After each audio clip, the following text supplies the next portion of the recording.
Coucou et bienvenue dans ta vidéo tuto comment utiliser ta planche de soin au pendule. Donc si tu as acheté cette planche là ou si tu l'as commandée, il existe encore deux couleurs, mais je crois que celle-ci c'est ma dernière en sombre. Je vais te présenter comment utiliser cette planche là. Alors, tout d'abord, si tu as cette planche-là, tu auras le mode d'emploi où j'explique et je décris. Je fais une description de la planche avec toutes ses formes, la forme sacrée centrale et tout ça, mais ça, on va le voir ensemble. Je te donne un exemple comment utiliser la planche, enfin, comme un petit tuto. Et surtout, de l'autre côté, je décris tous les symboles et comment finalement les utiliser. Et si tu veux aller plus loin, parfois tu peux te faire le soin via le symbole. Mais si tu vas aller plus loin, je te conseille deux, trois choses par rapport à chaque symbole. Après, c'est à toi de creuser si tu as envie d'aller plus loin dans le soin par rapport au symbole, si tu as besoin de travailler ton chakra racine, si tu as besoin de travailler ton chakra cœur, en fait, tout ça, et ou si tu veux faire des rituels avec la terre, tout ça, après, ça t'appartient, tu es libre de faire comme tu as envie. C'est juste un outil pour, en fait, aller à la recherche de ton soin ou de tes besoins. Sur cette planche-là, tu vas voir un serpent. Pour moi, le serpent est très important dans le soin puisque c'est personnellement, moi, mon symbole de guérison et de soin. D'ailleurs, ce n'est pas pour rien que les médecins, les infirmiers, les hôpitaux ont des serpents. Le tout, c'est que, en fait, même quand je fais un soin énergétique, pour ceux qui ne me connaissent pas, j'utilise beaucoup en fait l'énergie animale pour m'accompagner dans tous mes rituels et l'animal qui m'accompagne dans tous les soins. Si tu fais un soin énergétique avec moi, il faut savoir que je vais faire appel au serpent. C'est en dehors de mon animal totem, mais vraiment le serpent, c'est un animal que j'appelle à chaque fois pour faire un soin. Tu as sur cette planche les fatales oui et non. Une planche sans oui et non, ça aurait été dommage, mais il va être très compliqué de poser des questions en dehors du soin avec un oui ou un non pour que cette planche soit juste par rapport à ta question. Si jamais tu dis est-ce que demain je vais trouver un nouveau travail, bah finalement là on n'est plus du tout dans le soin, on est plutôt dans la divination, entre guillemets. Donc je pense que cette planche-là ne sera pas du tout adaptée à cette question. Tu peux tout de même essayer de garder le oui et le non, mais finalement, est-ce que cela fonctionne? À toi de voir comment tu peux créer ce lien avec ta planche. Ensuite, ici, tu as une forme de géométrie sacrée.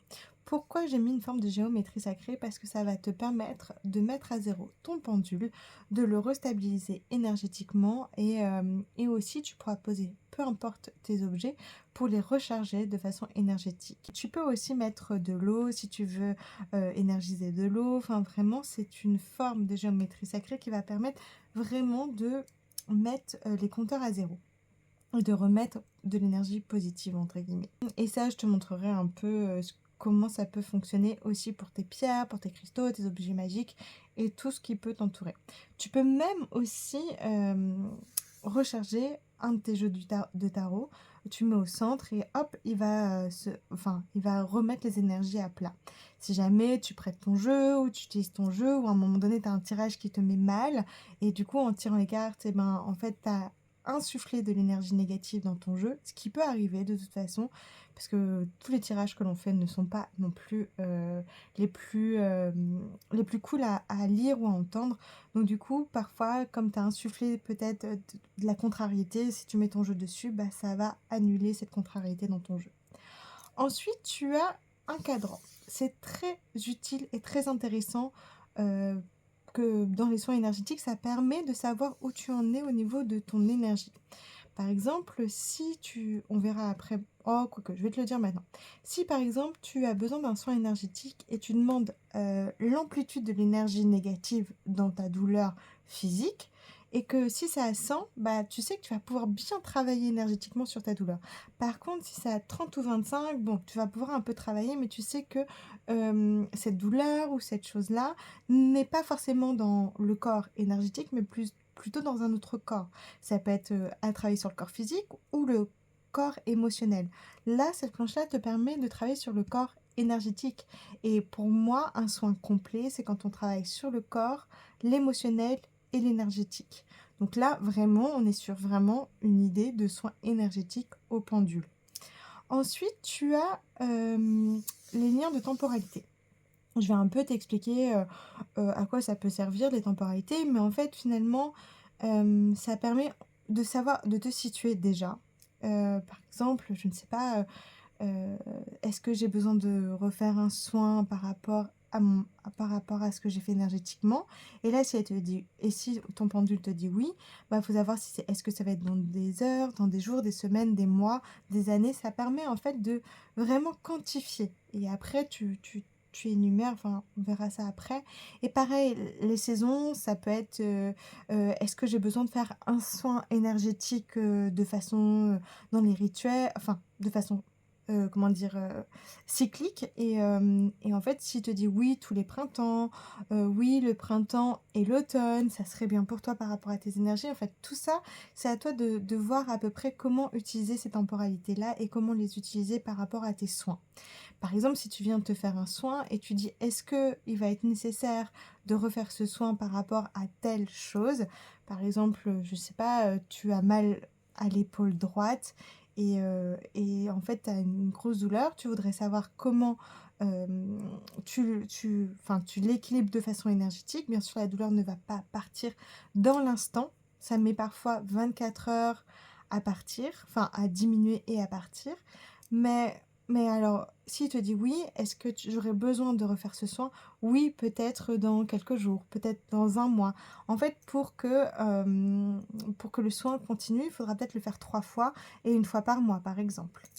Ensuite, tu as, nos chakras, les fameux chakras. Alors, il faut savoir que les chakras, c'est un peu notre colonne énergétique et suivant si on les rééquilibre, la planche de pendule permet de rééquilibrer, en fait, ces chakras. Donc, dans tous les cas, tu peux faire le soin au pendule, mais libre à toi de renforcer ce soin énergétique avec un exercice que tu vas faire par rapport au chakra. Par exemple, si tu tombes sur, le chakra du cœur, eh ben, pourquoi pas faire une méditation où tu as une ouverture de cœur, tu sais aimer, tu apprends à recevoir. Tu vois, tout ça, oui, ça va faire au fur et à mesure de tes besoins. Ou si c'est le chakra du cœur qui te dit pendant une semaine, de porter du vert ou de porter un bracelet vert ou de t'habiller en vert, enfin bref, pour stimuler ce chakra-là. Ensuite, tu as les 4 éléments, plus la lune et le soleil. Pour moi, la lune et le soleil sont des astres très importants au niveau énergétique. La lune et le soleil sont pour moi le féminin et le masculin de façon énergétique. Après, tu as la terre, le feu, l'eau et l'air, des éléments qui sont très importants et bah, qui nous entourent et qui font pour moi notre base énergétique et puis même, une base assez tangible. Donc tu as tu 4 éléments ici parce qu'il y a d'autres éléments suivant les croyances ou comment dire? Les pas les croyances, mais bref, je sais plus comment on dit, mais suivant, les personnes que tu vas voir, par exemple, je sais qu'en Chine, tu rajoutes le bois et le fer, donc suivant les sociétés où tu as l'habitude de savoir où sont les éléments, bon, il y a d'autres éléments. Là, j'en ai mis 4 plus la lune et le soleil. Faut savoir que si la lune est à travailler, c'est ton côté yin, c'est ton côté féminin et à voir comment tu peux développer ce côté-là avec la lune et si tu tombes sur le soleil, c'est ton côté yang, ton côté masculin. Je crois que j'ai fait le tour, de la planche. Maintenant, je vais te faire un petit tuto, comment utiliser la planche pour un soin énergétique. Alors, là, je prends mon pendule et déjà je le remets à 0 sur la forme géométrie sacrée. Il faut savoir que je te conseille très fortement d'avoir un pendule pour le soin et que pour le soin. Pourquoi? Et que tu utiliseras que pour toi. Il faut savoir que énergétiquement, il est bien d'avoir un objet consacré que pour toi, dans le sens où c'est un objet qui va t'accompagner et qui va pas se mélanger avec d'autres énergies. Alors, si tu fais des soins énergétiques au pendule, moi, ce qui est mon cas, j'ai un pendule pour les séances et un pendule juste pour moi. C'est vraiment deux choses que j'aime distinguer. Et d'ailleurs, le pendule de soins n'est pas le même que le pendule auquel je vais lui poser des questions comme est-ce que je vais trouver un travail la semaine prochaine ou est-ce que je dois quitter mon travail maintenant parce que je dois trouver un autre. Enfin, tout ça, c'est vraiment pour moi le pendule de divination qui a encore une autre forme de pendule. Donc ça, c'est mon pendule serpent, tant qu'à faire, pour le soin. Donc là, je vais prendre mon pendule pour savoir quel est le taux énergétique de mon orgelet. Quel est le pourcentage énergétique? Ok. En fait, il y a 100% d'énergie qui stagne dans cet orgelet, qui crée en fait cet orgelet dans la matière. Donc je vais reposer mon pendule et je vais demander finalement quel est le chakra que j'ai besoin d'utiliser pour, comment dire, pour diminuer ce taux énergétique. Donc, je laisse le pendule me guider et il va m'indiquer le chakra du troisième œil. Alors, pour ce faire, je vais laisser le pendule travailler tout seul. Il va tourner dans un sens, c'est-à-dire qu'il va purifier en fait ce chakra-là. Puis, il va tourner dans l'autre sens et une fois qu'il s'est arrêté, ça veut dire que le chakra sera nettoyé au pendule. Après, libre à toi, ou libre à moi, là dans ce cas, de travailler mon chakra du troisième œil avec des exercices, travailler sur mon intuition, porter la couleur qui est en lien avec le chakra du troisième œil. En fait, tout ce qui va être apporté au troisième œil, même porter des pierres en lien avec le troisième œil, pour m'aider justement à libérer énergétiquement mon orgelet. Donc là, le pendule s'est arrêté. Je vais le remettre au milieu. Pour voir si ce que j'ai fait est efficace, je vais demander le taux énergétique négatif sur mon symptôme. Donc je vais prendre mon pendule. Ok. Donc là, mon symptôme, tu vois, il vacille entre 60 et 65. Si tu veux être précise ou précis, tu peux énumérer. Donc tu fais 60, 61, 61, il se met à tourner. Donc c'est à 61%. Je vais lui demander si énergétiquement, j'ai besoin de nettoyer un autre chakra. Oui. Donc là, pareil, je vais aller à la recherche de mon chakra. Ok, c'est le chakra solaire. Je vais faire exactement comme avec le chakra du troisième œil. Je vais laisser le pendule travailler pour moi et ensuite libre à moi de travailler en complément avec le chakra solaire, avec des méditations, tout ça pour renchérir mon chakra solaire. Parce qu'il faut savoir du coup que mon orgelet est en lien avec le troisième œil, mon intuition et ma joie. Donc peut-être que je n'arrive plus tout simplement à avoir de l'espoir. Peut-être que l'espoir est parti parce que je ne crois plus en mon intuition et du coup ça fait baisser mon taux vibratoire au niveau de la joie. Je remets mon pendule là et je vais lui demander mon taux énergétique par rapport à cet orgelet. Ok, on est entre 25 et 20%. Donc tu énumères 20, 21, 22, 22%. Ok, nous sommes à 22% de charge énergétique dans ce symptôme. Et là, je vais demander encore, y a-t-il un autre chakra à travailler? Donc là, je suis mon pendule. Oui. Ok. Donc, je vais demander à mon pendule de me trouver le troisième chakra à travailler. Chakra de la gorge. Ok. Donc, c'est en lien avec la communication. Donc, peut-être que je communique mal mes besoins, donc du coup, c'est pour ça que je n'arrive plus à en croire en moi. Enfin bref, après, c'est à toi aussi de voir par rapport à tes connaissances, par rapport à ce qui se passe en toi, quel est le lien qui est bien. Peut-être que tes mots ont dépassé tes actes et en fait, tu parles peut-être plus vite que tu ne devrais. Il faudrait peut-être faire attention aussi par rapport à tes paroles. En gros, le chakra de la gorge, c'est soit un trop-plein d'expression ou soit tu n'arrives pas à t'exprimer correctement. Ok, le travail a été fait. Je vais demander, est-ce que le travail a été bien fait? Ok, oui. Et là, je vais demander à combien est mon taux énergétique par rapport... Il est à 0. Si jamais j'avais eu besoin, là je n'ai pas besoin, mais si jamais j'avais eu besoin de ces éléments-là, j'aurais demandé aussi, est-ce que j'ai besoin des éléments? Parce que moi j'appelle cette ligne les éléments. Donc est-ce que j'ai besoin des éléments pour travailler sur mon soin énergétique? Et là... Ok, il va me dire non. Mais s'il m'avait dit oui, il faut savoir que j'aurais fait exactement la même chose pour air, ou pour terre, pour la lune, ou pour le soleil. Je vais te prendre un exemple concret par rapport à une pierre. Donc là, c'est une pierre que j'avais pris. Est-ce qu'on le voit? Non, on la voit pas. Donc là, c'est une pierre que j'avais pris de côté et que on va mesurer son taux énergétique en positif et voir comment on peut la purifier au pendule à l'aide de la planche. Donc je la mets là, juste à côté. Et je vais prendre son taux énergétique. Donc le taux énergétique de ma pierre est à... Oui, est à 70, 71, 60, 71, 72, 72%. Ok.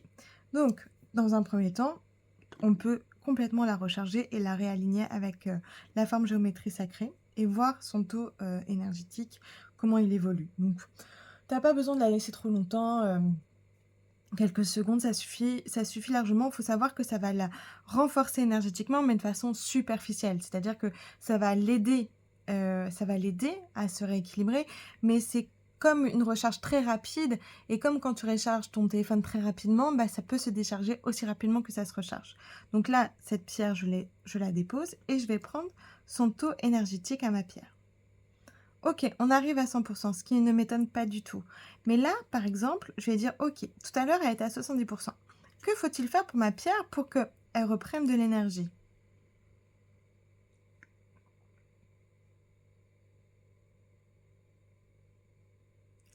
Ok, alors là, ça me montre l'élément terre. Donc, pour qu'elle reprenne de l'énergie, peut-être elle a besoin de se reconnecter à la terre. Donc, soit la poser dans un bac où tu as de la terre, dans ton jardin, dans un pot de fleurs où il y a de la terre. En fait, elle a besoin de se régénérer en fait de quelque chose de très palpable, de très terrien. Donc, libre à moi de la déposer dans le jardin, dans un jardin pendant quelques temps et puis venir la rechercher après pour qu'elle puisse en fait reprendre ce contact avec la terre. Ensuite, je vais prendre l'exemple d'une pomme. Il faut savoir que les pommes, maintenant, enfin, on le sait tous et toutes, qu'il y a plein de pesticides et que les pommes sont pas, même s'il faut manger des fruits et légumes, bah, les pommes ne sont pas vraiment très conseillées à manger parce qu'en fait, il y a tellement de pesticides ou de choses dedans qu'on ne sait plus trop s'il y a vraiment de la pomme dedans. Et donc, je vais mesurer le taux énergétique de ma pomme. Donc, je vais demander...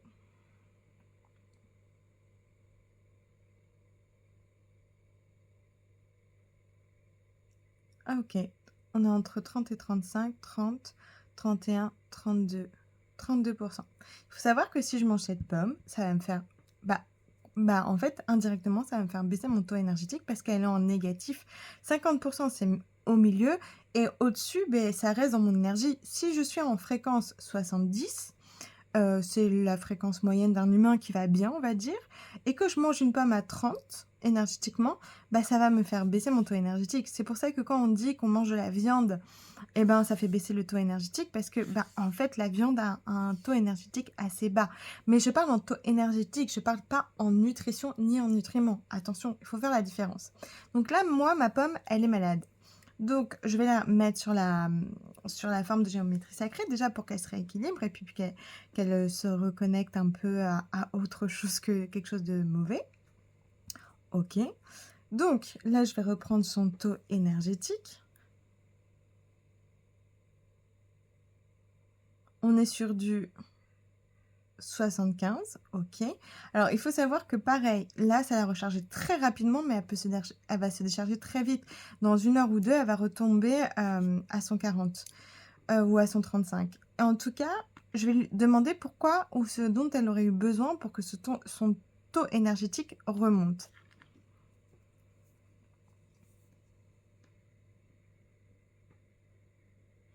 Ok, en fait, c'est la terre. Donc, je vais laisser mon pendule travailler avec l'élément terre, puisque là, je ne vais pas la remettre en terre. Je vais laisser mon pendule. D'ailleurs, ça aurait été possible de le faire avec la pierre, mais si à l'occasion de mettre sur de la terre, c'est encore mieux. Mais là, je vois qu'en fait, je pense que cette pomme n'a pas, enfin, le pommier sur la pomme à pousser n'a pas été mis en terre, n'était pas en terre, n'était pas avec de la terre directe. Et du coup, les nutriments qu'elle a eus pour se former ne venaient pas d'une terre profonde ou d'une bonne terre. Et du coup, c'est pour ça qu'elle est basse au niveau de la fréquence. Donc là, je décide de mettre au neutre et j'ai demandé en fait le taux énergétique maintenant de ma pomme. Ok, on est à 100%. Alors, par contre, je peux demander aussi combien de temps va durer ce soin énergétique pour cette pomme. Donc, je vais demander combien de temps va durer ce soin énergétique. Donc, je vais demander par rapport à cette ligne. Ok, on est sur des jours. Ok, donc je vais énumérer 1, 2. On est sur du 2 jours. Donc en fait, le soin énergétique que j'ai fait cette pomme, si je la mange pas d'ici 2 jours, bah elle redescendra en taux vibratoire. Donc ça, en fait, on peut pas le faire non plus sur tout ce qu'on mange, mais c'est aussi l'importance de parfois de bénir sa nourriture ou de mettre des bonnes intentions en fait sur cette nourriture pour que monter le taux vibratoire parce qu'on ne sait jamais vraiment, même si c'est écrit bio, comment poussent nos fruits ou d'où viennent en fait nos aliments. Voilà, j'espère que cette vidéo de présentation et de tuto t'a plu. Si tu as des questions, n'hésite pas à me mettre en commentaire. Je verrai comment je peux modifier. C'est ma première vidéo tuto et puis on va voir comment ça se passe. Et puis, de toute façon, cette planche, tu peux la retrouver sur mon site ou me la précommander. Tu peux aussi, il y a une formation sur le pendule qui est en préparation. Donc, n'hésite pas à me suivre ou je vais créer aussi sûrement une newsletter. Je suis sur les réseaux Insta et sur Insta, je communique beaucoup. Donc voilà, je te dis sûrement à bientôt. Et puis, je te souhaite une bonne journée, soirée, enfin tout ce que tu veux au moment où tu es. Salut!